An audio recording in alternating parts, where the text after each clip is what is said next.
Saudara Tim Hukum Nasional Paslon nomor urut 1 Anies Mohaimin mendaftarkan gugatan perselisihan hasil pemilu ke Mahkamah Konstitusi hari ini.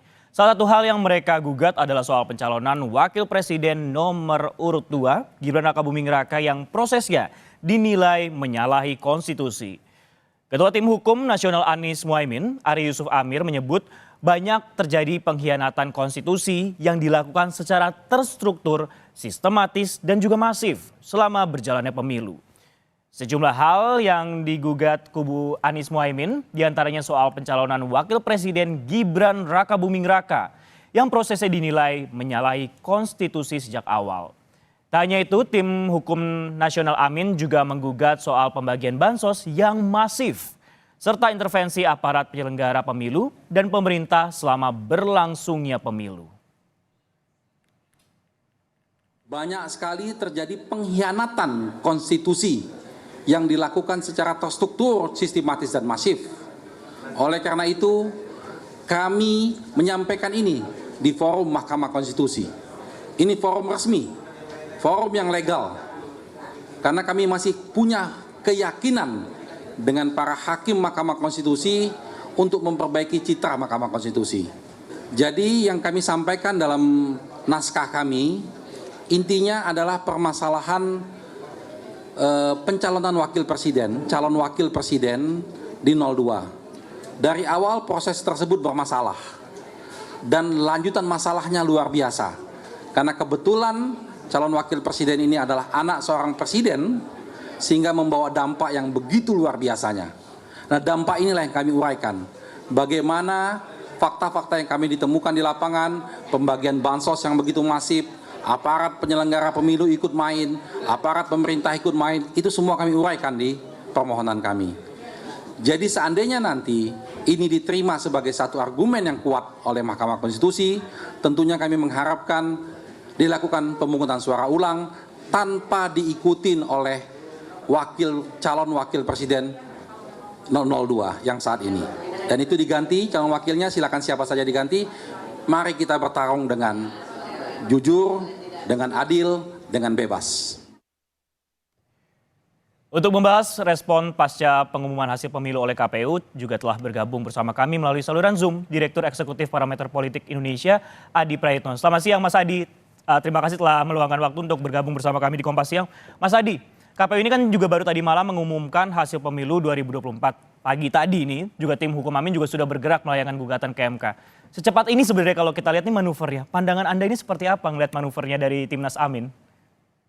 Ya, saya kira memang ini sebagai salah satu bentuk respon terkait dengan pengumuman resmi yang sudah disampaikan oleh KPU ya terkait dengan hasil Pilpres yang diumumkan semalam.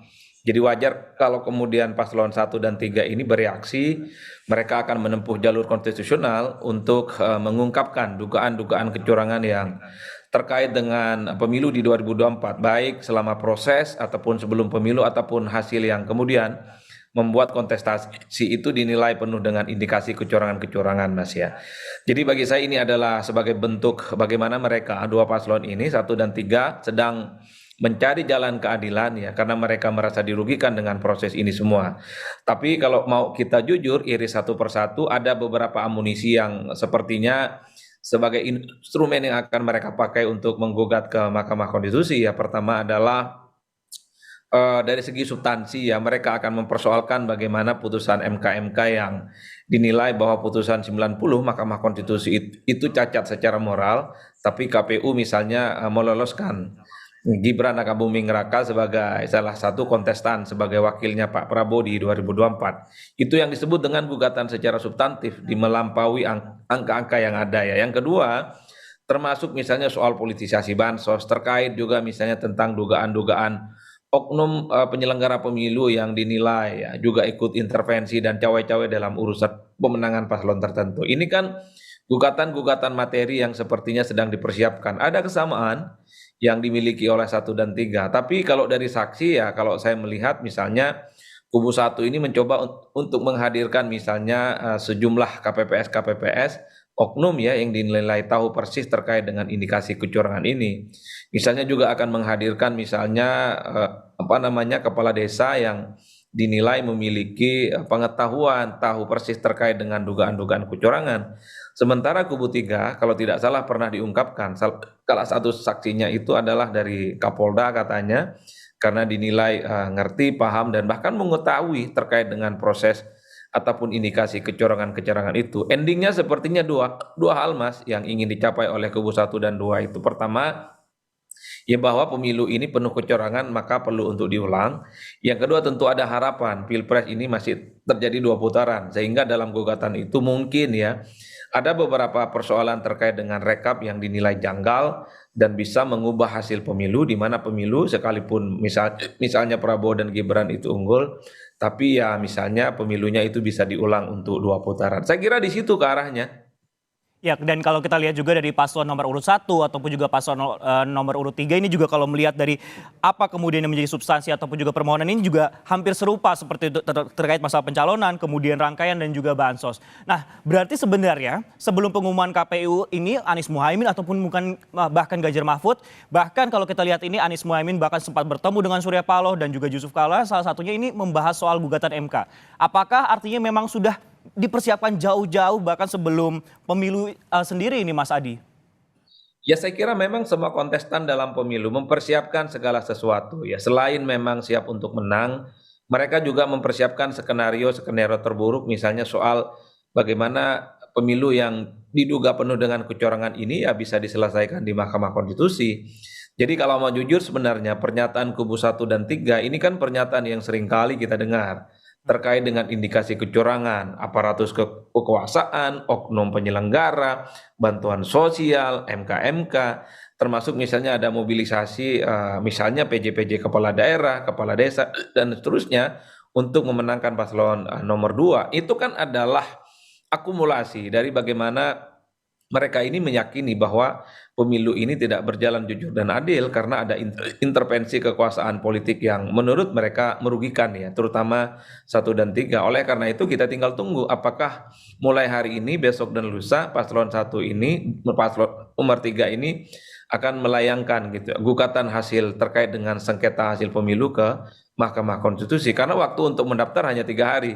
Lewat dari 3 hari mereka tidak boleh menggugat ya hasil soal sengketa pemilu ini, Mas. Oleh karena itu nanti pertarungan yang selanjutnya adalah bagaimana bukti-bukti dan saksi-saksi yang akan dihadirkan oleh 1 dan 3 ini kredibel, saksinya itu bisa dipertanggungjawabkan, termasuk bukti-buktinya valid ataupun tidak. Dan kita tahu bahwa Mahkamah Konstitusi hanya punya waktu sekitar 15 hari untuk menyidangkan ini semua. Apakah gugatan terkait dengan sengketa hasil pemilu di Mahkamah Konstitusi itu bisa dibuktikan menggugurkan hasil pemilu atau mengubah sebagian yang lainnya. Oke, Mas Adi, kalau kita melihat ini dinamikanya ini seperti apa kalau di 2024 saat ini? Kalau kita tahu kan ini kan paslonnya juga ada 3 seperti itu. Dibandingkan dengan 2019, apa kemudian yang jadi sebenarnya perbedaan dengan periode 5 tahun yang lalu kalau untuk gugatannya?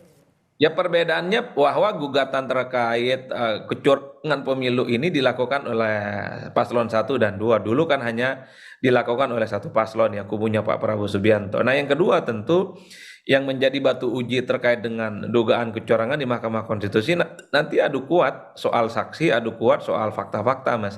Karena dugaan kecurangan itu nggak bisa hanya diomongkan, tidak bisa hanya berdasarkan fakta-fakta yang sangat mudah untuk dibantah. Misalnya 2019 yang lalu ketika dihadirkan saksi dari pihak Prabowo terkait dengan kecurangan ditanya apakah ibu pernah mendengar atau melihat secara langsung terkait dengan kecurangan itu.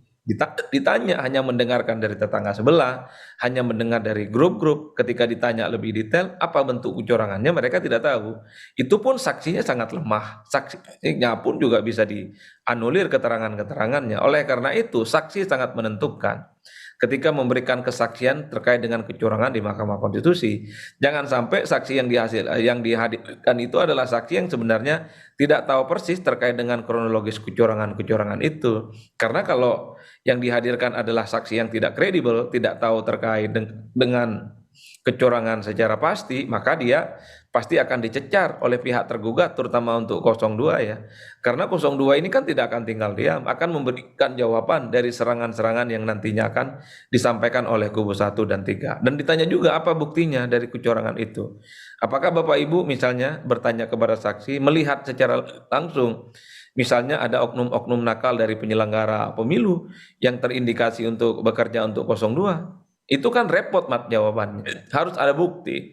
Nggak bisa berdasarkan asumsi-asumsi ataupun praduga-praduga yang tidak bisa dipertanggungjawabkan. Jadi pertarungannya di situ.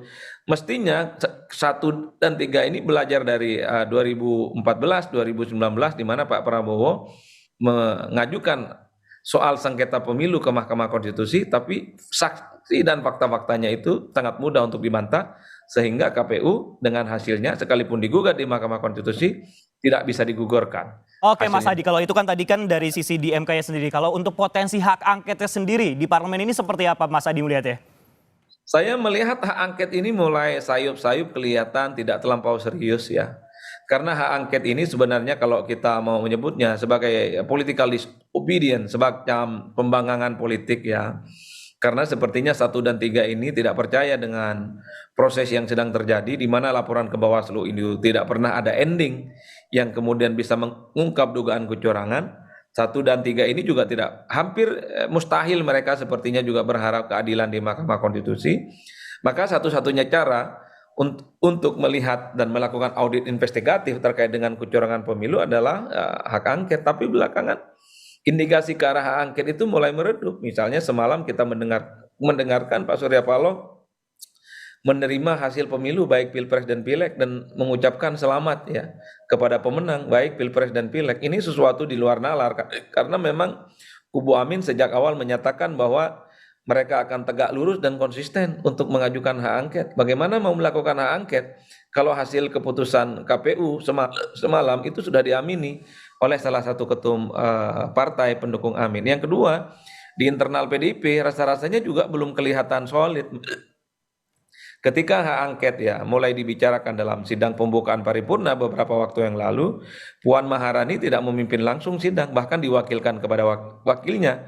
Mestinya kalau hak angket ini dianggap penting, dianggap krusial, soal usulan hak angket bukan hanya diusulkan, tapi dipimpin langsung oleh Ketua DPR yang notabene-nya adalah ini adalah elit-elit PDIP ya. Dan pada saat yang bersamaan misalnya sikap PKS belakangan, tak pernah lagi kita dengar bicara tentang hak angket. Tak pernah lagi misalnya PKS ini galak-galak dan berbicara tentang bagaimana soal kecurangan yang akan mereka ungkap melalui proses di hak angket. Jadi bagi saya tak ada alasan untuk optimis, tak ada alasan untuk yakin bahwa hak angket ini akan terus bergulir ya, direalisasikan di DPR. Apalagi beberapa waktu yang lalu kita tahu menteri dari PKB ya bertemu dengan presiden, saling berbalas pantun, saling berbalas kirim salam, yang bagi saya ini juga bagian dari upaya bagaimana hak angket itu bisa digembosi dan tak jadi diusulkan di DPR. Saya kira di situ Mas poinnya. Oke baik, terima kasih Mas Adi Praetno telah bergabung dengan kami di Kompas Siang dan kami juga nantikan bagaimana nantinya berproses di Mahkamah Konstitusi ini. Terima kasih Mas Adi.